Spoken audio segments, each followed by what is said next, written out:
Hello students हमने अपनी last video में जो टॉपिक डिस्कस करा था वो था डेवलपमेंट ऑफ एंथर, राइट।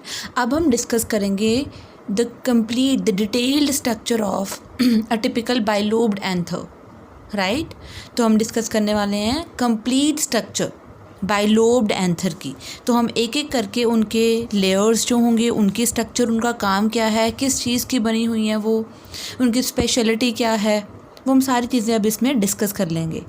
तो अगर मैं आपको बताऊं कि ट्रांसफर सेक्शन, बेटा TS, this is TS of anther. बेटा ये मैंने डायग्राम जो ड्रॉ कर रखी है TS ऑफ एंथर, ये मैंने अभी रफ सी डायग्राम ड्रॉ करी है, इसकी डिटेल्ड स्ट्रक्चर भी मैं यहीं पे ड्रॉ करूँगी। बेटा अगर मैं ट्रांसफर सेक्शन ऑफ एंथर की बात करूँ तो it is scene almost tetragonal, 4 sided, right, tetragonal structure, 4 sided, and microsporangium. This one is one microsporangium, this one is another microsporangium, this one is another microsporangium, and this one is another. And the microsporangium appears nearly circular in outline. See, it is circular in outline, lekin if we talk about the transverse section of the anther, it is tetragonal. Clear? Now let's study the complete detailed structure of this. So the see, इस portion को हमने क्या करना है, अब detail में study करना है। तो जो आउटर मोस्ट लेयर है that is epidermis. See, outer most layer is epidermis, this one. Clear?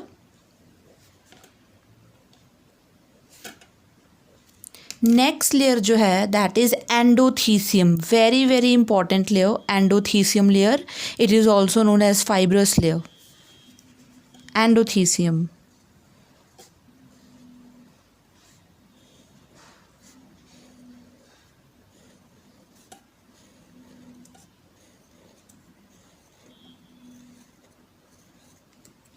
So this one is epidermis, this one is endothecium, and next layer जो है that are 1 to 3 layer middle layers. See,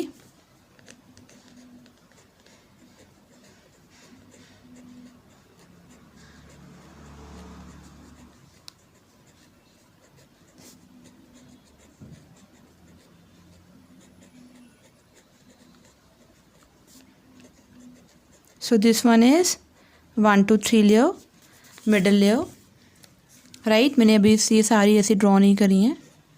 so these are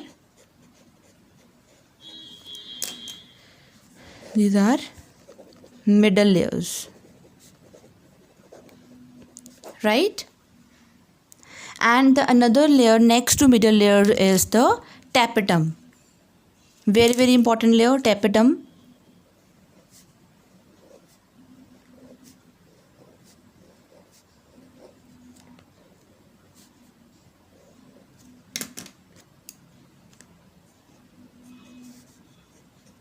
So this layer is tapetum, and the cells inner to the tapetum are the sporogenous cells or sporogenous tissue.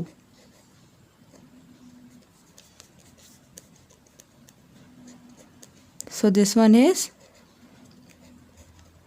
sporogenous tissue. तो students मैंने इतना सा portion ये यहाँ पे draw कर दिया, right. ये है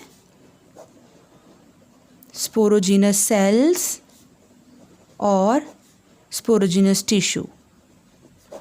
अभी तक तो मैंने सिर्फ इसकी स्ट्रक्चर ड्रॉ ही करी है। अब हम एक एक करके इनकी लेयर्स को from outer towards inner side discuss करने वाले हैं, राइट। तो first layer is, outer layer कौन सी है स्टूडेंट्स? Epidermis, right. बेटा एपिडर्मिस क्या आउटर मोस्ट थी ना? देखो आउटर मोस्ट लेयर ही तो है। Epidermis is the outer most layer, but remember it is not of archesporial origin, it is not of archesporial. बेटा आर्केस्पोरियल सेल से नहीं बनी है ये किससे बनी थी? याद करो, जब एंथर डेवलप हुआ था तो as a mound, as an outgrowth develop हुआ था। मेरिस्टेमेटिक सेल्स अनडिफरेंशिएटेड सेल्स थे, उन्हीं अनडिफ्रेंशिएटेड सेल्स की आउटर लेयर एपिडर्मिस थी और इनर लेयर हाइपोडर्मल सेल्स थे, राइट उन हाइपोडर्मल सेल्स से फिर आर्किस्पोरियल सेल्स बने थे. इट मीन्स एपिडर्मिस तो आर्किस्पोरियल से नहीं बनी थी. So it is not of archesporial origin and it is just single layer, right. Thick होती है, ये थिक लेयर होती है और इसका जो मेन काम होता है that is the protection. So its main work is protection. Single layer है, ये थिक वॉल्ड होती है और आउटर मोस्ट है. Second layer is the endothecium. Endothecium layer, clear बेटा. Another name of endothecium layer is, मैंने अभी बताया था आपको, it's also known as fibrous layer. हम इसे क्यों कहते हैं फाइब्रस लेयर, ये हम बात करेंगे अभी, राइट. इट इज़ बेटा also present below the epidermis and it is also single layered. See this one, ये वाली मैं जूम कर देती हूँ, ध्यान से देखो, ये एंडोथीसियम, ये वाली लेयर,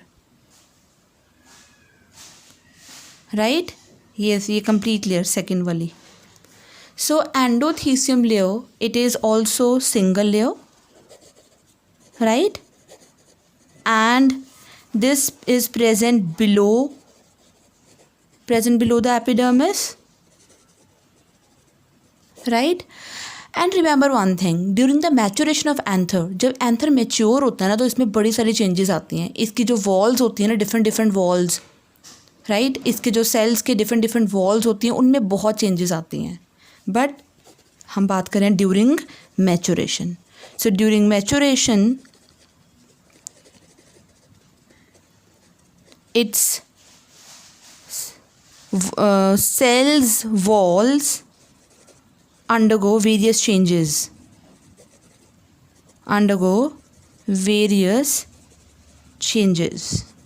right. और जो इसके सेल्स हैं, सी ये मैंने इसका सेल बना दिया, मान लो एक एंडोथीसियम का. सी जो इसका आउटर, ये जो इसकी आउटर वॉल है, outer wall remain thin, but its inner and radial walls they are thick.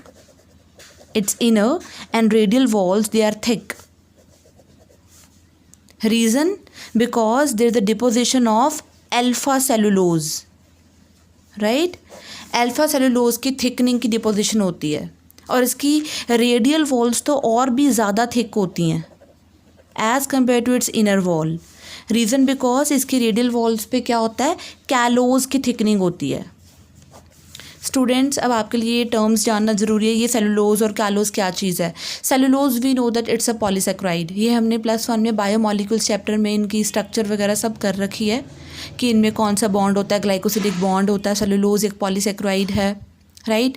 विरस callose क्या है बेटा, callose is also a polysaccharide.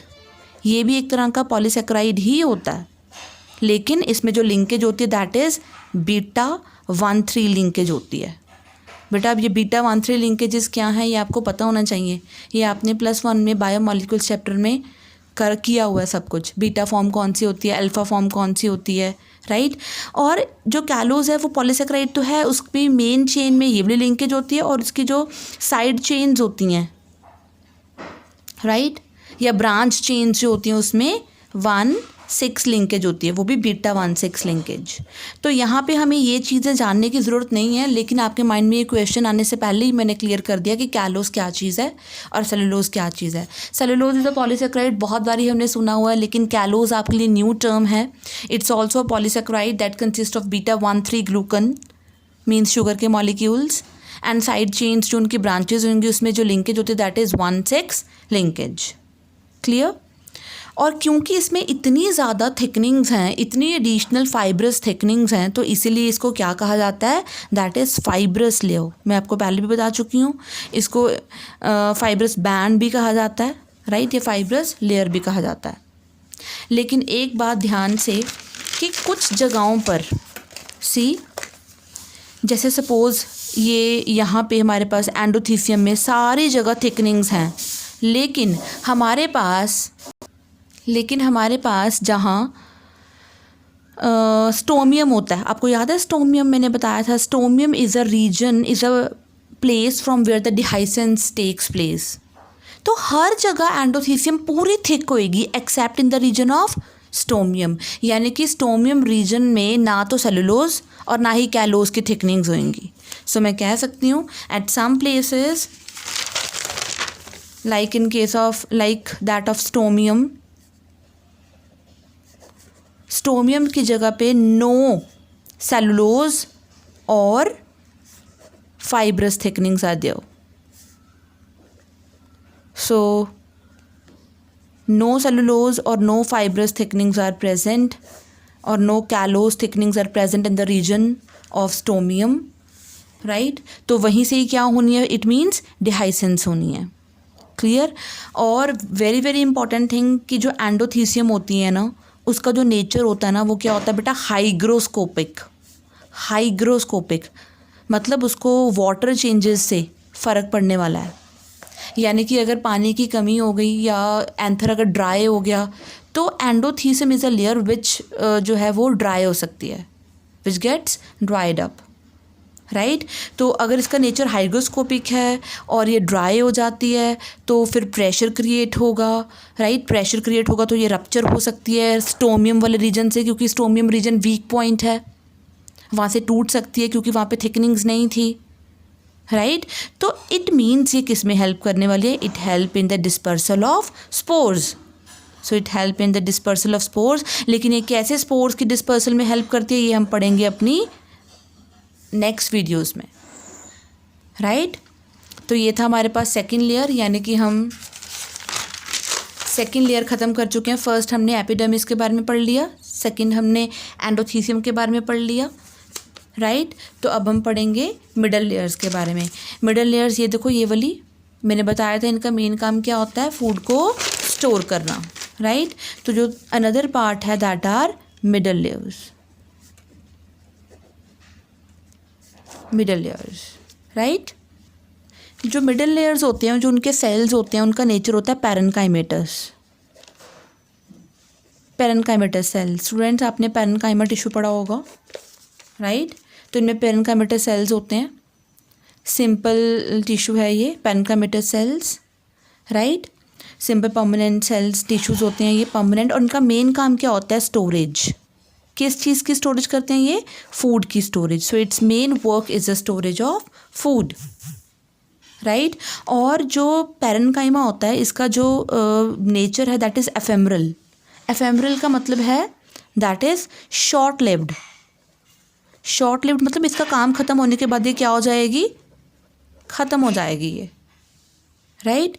ये में बेसिकली अपना काम ख़त्म करने के बाद जो ये मोस्टली जो है ये ख़त्म हो जाती है, ये लेयर एब्सेंट हो जाती है। तो यानी कि मैच्योर एंथर में, जब इसका मैच्योर एंथर में अगर मैं सेक्शन देखूंगी तो मैच्योर एंथर में जो मुझे मिडल लेयर है वो नहीं नज़र आएगी, क्योंकि वो अपना काम कर चुकी होगी, वो न्यूट्रिशन जो है वो स्टोर कर चुकी होगी, स्टोर करने के बाद वो दे चुकी होगी आगे किसी को। So basically middle layer consists of parenchymatous cells and this layer is one of the 1 to 3 celled thick. तो मैंने पहले बताया था इनका जो nature that is 1 to 3, so they are just 1 to 3 layered thick, clear.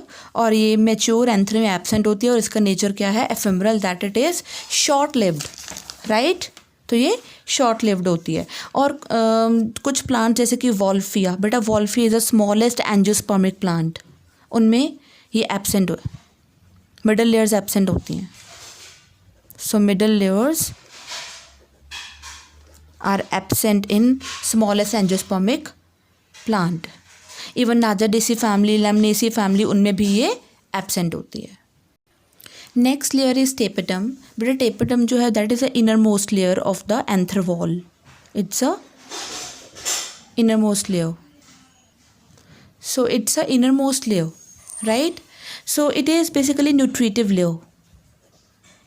ये न्यूट्रिशन को store नहीं करती बल्कि ये न्यूट्रिशन प्रोवाइड करती है, right. It is just single layered, और इनर मोस्ट लेयर है, सिंगल लेयर है, राइट।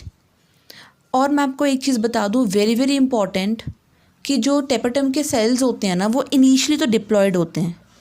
टेपेटम के सेल्स इनिशियली क्या होते हैं? डिप्लॉयड, जैसे कि बाकी होंगे, जैसे एंडोथीसियम के भी डिप्लॉयड होंगे, एपिडर्मिस के भी डिप्लॉयड होंगे, इसके भी इनिशियली डिप्लॉयड होते हैं। But it becomes polyploid. Polyploid condition क्या होती है? पॉलीप्लॉयड मतलब जो इसका सेट है, क्रोमोसोम सेट ऑफ क्रोमोसोम, वो क्या होना शुरू हो जाएगा? इंक्रीज। ये पॉलीप्लॉयड क्यों होगी? बिकॉज ऑफ एंडोमाइटोसिस, मतलब अंदर ही अंदर माइटोसिस होती जाएगी, लेकिन सेल डिवीजन नहीं होती, माइटोसिस होती रहेगी, क्रोमोसोम का सेट तो बढ़ता रहेगा, तभी तो n बढ़ेगा। पहले ये 2n थी, अब ये क्या हो जाएगी? Polyploid, may be 4n, may be 5n, 6n, right. और साथ के साथ ये मल्टी न्यूक्लियट भी हो जाती है, यानी कि एक न्यूक्लियस नहीं होता, बीच में कई न्यूक्लियस होंगे। ये टेपेटम का अगर सेल है, पहले सपोज इसका ये न्यूक्लियस डिप्लॉयड था, नाउ अब टेपेटम के सेल का न्यूक्लियस C, अब ये क्या हो गया? पॉलीप्लॉयड। बट इसमें न्यूक्लियस भी एक नहीं है, ये मल्टी न्यूक्लियस है।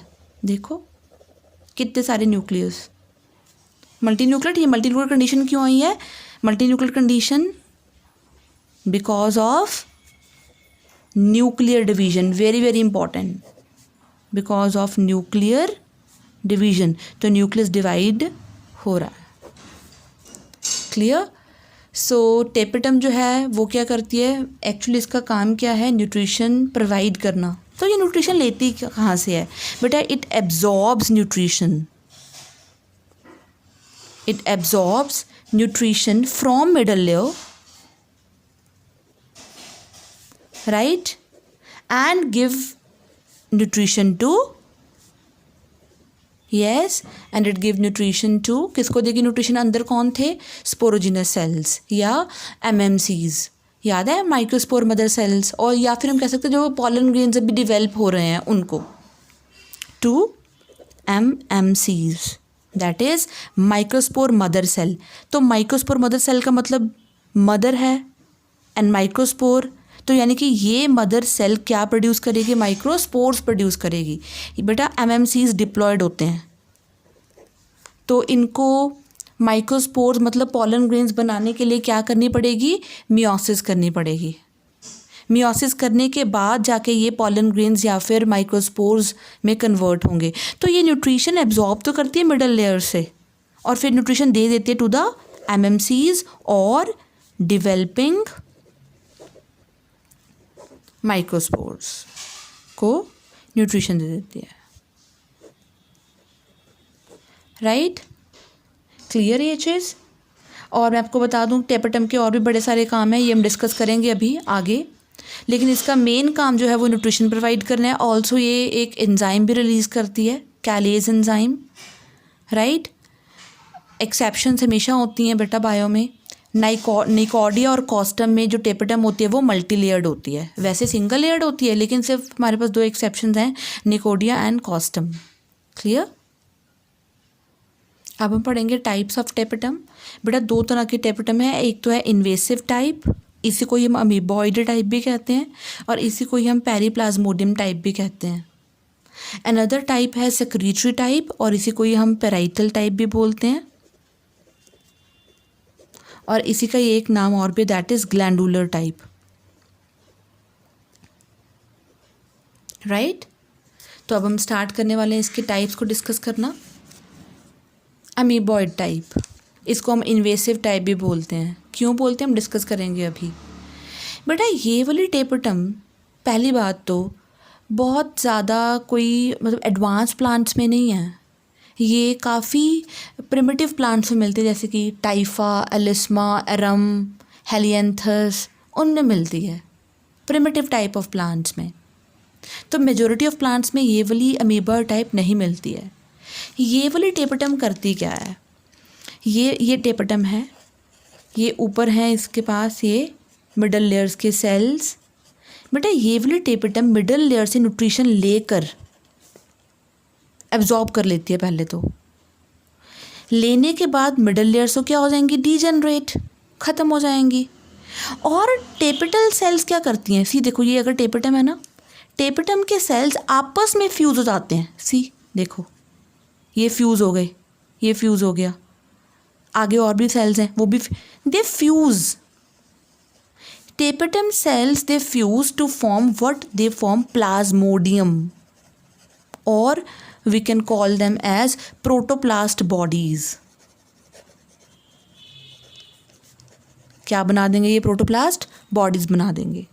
फिर ये प्रोटोप्लास्ट बॉडीज़ कहाँ मूव कर जाती हैं, अच्छा टेपिटम के नीचे क्या प्रेजेंट था, एमएमसीज़, ये एमएमसीज़ है अगर, तो ये वाली जो प्रोटोप्लास्ट बॉडीज़ है ना, ये अंदर मूव कर जाती हैं इनके, राइट। अंदर मूव करके ये एमएमसी को क्या प्रोवाइड करती हैं, फिर न्यूट्रिशन। क्लियर, नरिशमेंट प्रोवाइड करती हैं। तो अमीबा टाइप में क्या है, अमीबा टाइप में सबसे पहले जो टेपिटम होगी, ये टेपिटम है, टेपिटम लेयर न्यूट्रिशन लेती है पहले, कहाँ से, मिडल लेयर से। लेने के बाद मिडल लेयर्स तो क्या हो जाएंगी, डीजनरेट, और टेपिटम के सेल्स आपस में फ्यूज़ होके, ये टेपिटम के सेल्स आपस में फ्यूज़ होके, जैसे 3-3 4-4 सेल्स फ्यूज़ होके ये बॉडीज़ बना देती हैं। These are called as protoplast bodies और प्लाज्मोडियम बॉडीज़। फिर ये प्रोटोप्लास्ट बॉडीज़ अंदर मूव कर जाती हैं, कहाँ पे, एमएमसी तक। तभी तो इसको इन्वेसिव टाइप बोला जाता है, क्योंकि ये इन्वेड कर जाती है इनसाइड द एमएमसीज, और उनको फिर क्या प्रोवाइड करती है, न्यूट्रिशन। तो ये जिन प्लांट्स में मिलती है उसकी हम बात कर रहे थे, टाइफा, एरम लिलीज, ट्रेड्सकैंथिया प्लांट। ट्रेड्सकैंथिया प्लांट का जो कॉमन नेम होता है ना, उसको हम विडोज टीयर्स बोलते हैं, right. Now second type of tapetum is the parietal type, right, parietal type. This one is very very important because ये most of the flowering plants में यही वाली मिलती है, राइट।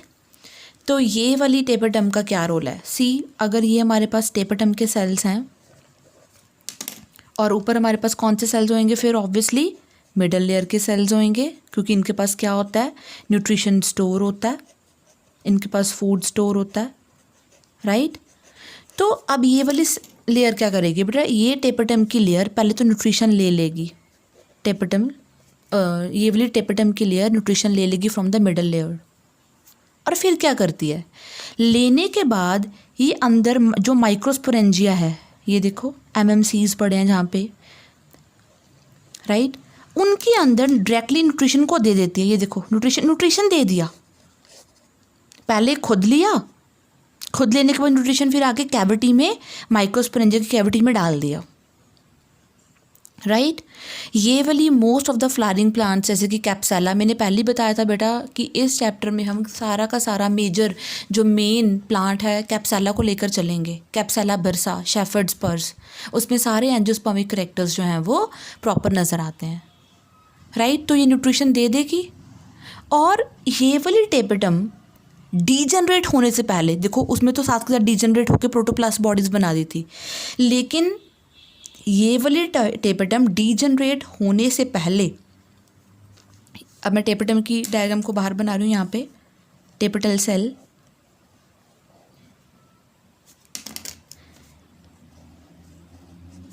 ये मतलब मैंने ये बना दिया टेपिटम की सेल वॉल, और ये जो अंदर बनाई है ये ब्लू सी, ये बनाई है मैंने इसकी सेल की मेम्ब्रेन। तो ये वाला ये टेपिटम्स जो है वो डीजनरेट होने से पहले अपने साइटोप्लाज्म में कुछ ग्रेन्यूल्स बनाएगी, दाने टाइप ग्रेन्यूल्स।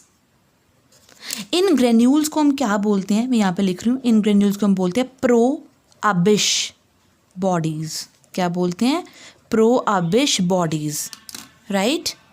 और फिर ये प्रोअबिश बॉडीज़ मूव कर जाती हैं, देखो ये प्रोअबिश मूव कर जाती हैं in a region between cell wall and cell membrane. तो ये रीजन हो गया ना, यहाँ मूव कर जाएंगी,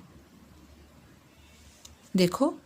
तो ये जो प्रो अबिश बॉडीज़ बनी थी यहाँ पे, now they move in between the cell membrane and the cell wall, इनके बीच में मूव कर गई. When they move in between, बेटा यहाँ पे they are covered by, see they are covered by, मैं बाहर ड्रॉ कर देती हूँ, ये pro Ubisch body is covered by sporopollenin.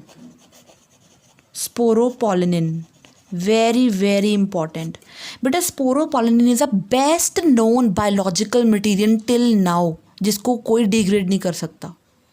अभी तक का सबसे बेस्ट बायोलॉजिकल बोला मैंने मटेरियल है, जिसको कोई एंजाइम, कोई हाई टेम्परेचर, कोई ह्यूमिडिटी, किसी चीज़ का फ़र्क नहीं पड़ता. राइट और ये किस चीज़ का बना होता है? खुद ये बना होता है कैरोटिनॉइड्स की पॉलीमराइजेशन से. जब प्रो अबिश बॉडीज़ के ऊपर स्पोरोपोलिन की कवरिंग हो जाएगी तब इनका नेम चेंज, अब इनको बोलेंगे हम अबिश बॉडीज़. क्या बोलेंगे? अबिश बॉडीज़. तो सोचो इसने न्यूट्रिशन भी दे दिया मिडल लेयर को, फिर भी ये अभी क्या नहीं हो रही, डीजनरेट नहीं हुई. राइट अब जाके एट लास्ट टेपेटम क्या हो जाएगी? डीजनरेट. जब क्या बन जाएंगी? अबिश बॉडीज़ बन जाएंगी. और अबिश बॉडीज़ कहाँ पे रिलीज हो जाएंगी? Inside the microsporangium. तो ये अबिश बॉडीज़ यहाँ पे माइक्रोस्पोरेंजियम में क्या हो जाएंगी? रिलीज़ हो जाएंगी. और वहाँ पे ये किस चीज़ में हेल्प करेंगी? बेटा ये अबिश बॉडीज़ हेल्प करती हैं पॉलन ग्रेन्स की एग्जाइन बनाने में. ये पता है ना पॉलन ग्रेन की 2 लेयर्स होती हैं. पॉलन ग्रेन्स की एग्जाइन बनाने में एक लेयर होती है इसकी एग्जाइन, ये अंदर वाली होती है इंटाइन. एग्जाइन जो होती है काफ़ी थिक होती है और इसके ऊपर जो है वो पूरा का पूरा लेयर जो है स्पोरोपोलिन का कवर्ड हुआ होता है. राइट तो ये थी हमारे पास पेराइटल टाइप और most of the flowering plants में यही वाली मिल जाती है. तो मैं इसको अगर पूरा का पूरा एक थोड़ा डिस्कस करूं पेराइटल टाइप को, तो मैं ये कह सकती हूँ कि ये वाली टेपेटम न्यूट्रिशन पहले दे देगी in the cavity of MMCs, microsporangium में दे देगी, लेकिन वो डीजनरेट नहीं होगी. डीजनरेट होने से पहले वो एक स्पेशल ग्रेन्यूल्स बनाती है. कहाँ पे? अपनी साइटोप्लाज्म में. उसको हम क्या कहते हैं? Pro अबिश bodies. राइट और फिर ये प्रो अबिश बॉडीज़ जो हैं वो मूव करती हैं कहाँ पे? In between the cell wall and cell membrane के बीच में जो स्पेस होती है वहाँ मूव करती हैं. And here they are coated over by the sporopollenin. Right and here they are now known as Ubisch bodies और ऑर्बिक्यूल्स भी कहते हैं. और क्या कहते हैं इसको हम? ऑर्बिक्यूल्स. एट लास्ट टेपेटम डीजनरेट हो जाएगी और अबिश बॉडीज़ जो हैं वो रिलीज़ हो जाएंगी इनटू पॉलन सैक. तो अबिश बॉडीज़ जो हैं या जो जिसे हम बोलेंगे sporopollenin that participate in the formation of outer covering exine of the pollen grain. Clear? Okay now next है हमारे पास functions of tapetum. Very very important question, functions of tapetum.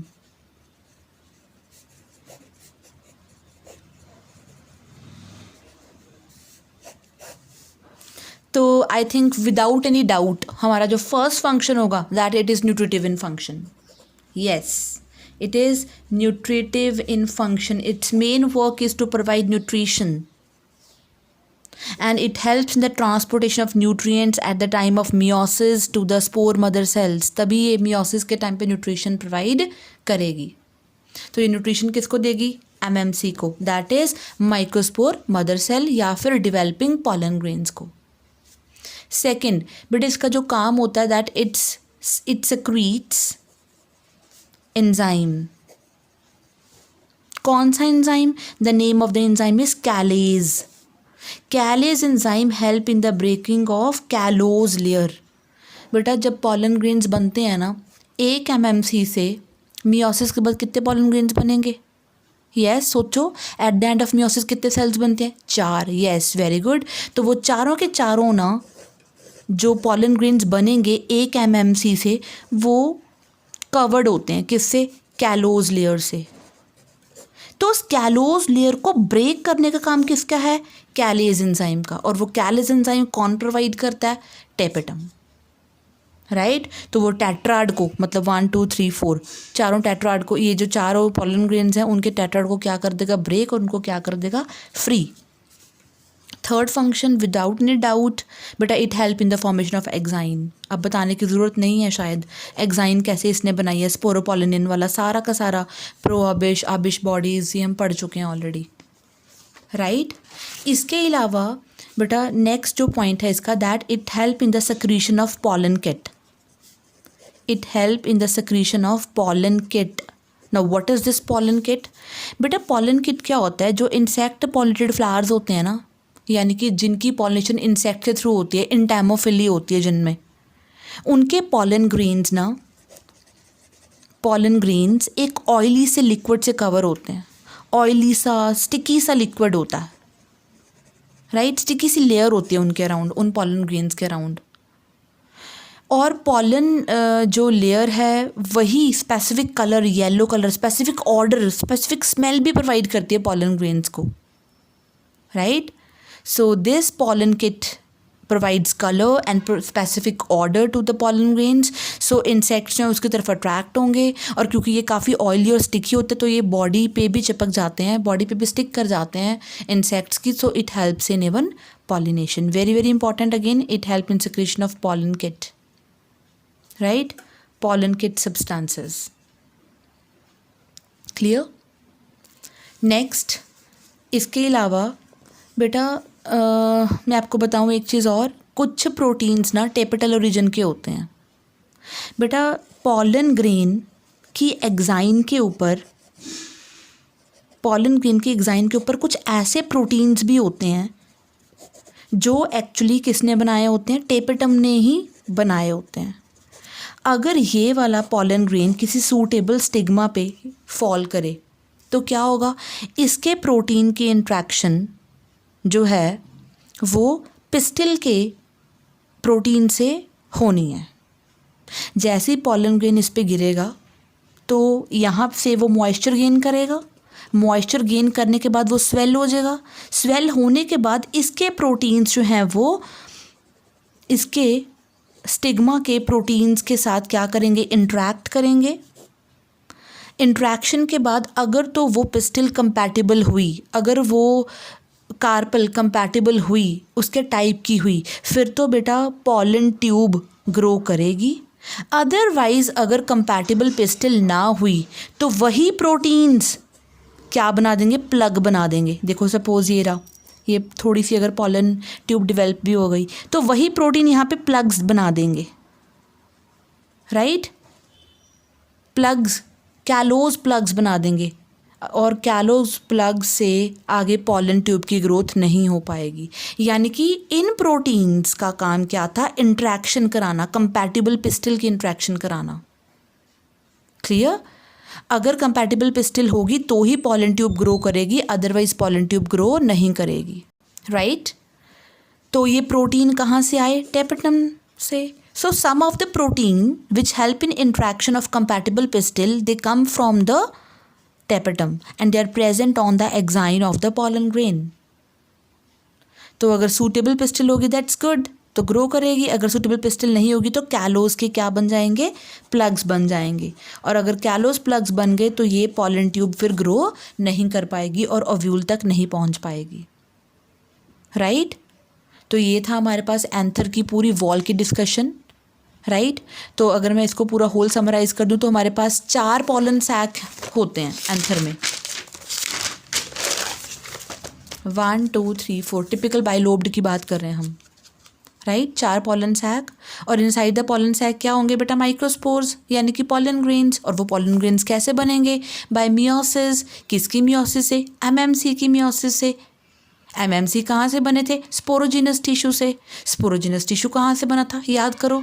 Sporogenous tissue कहाँ से बना था, करो याद. यस आर्किस्पोरियल सेल से.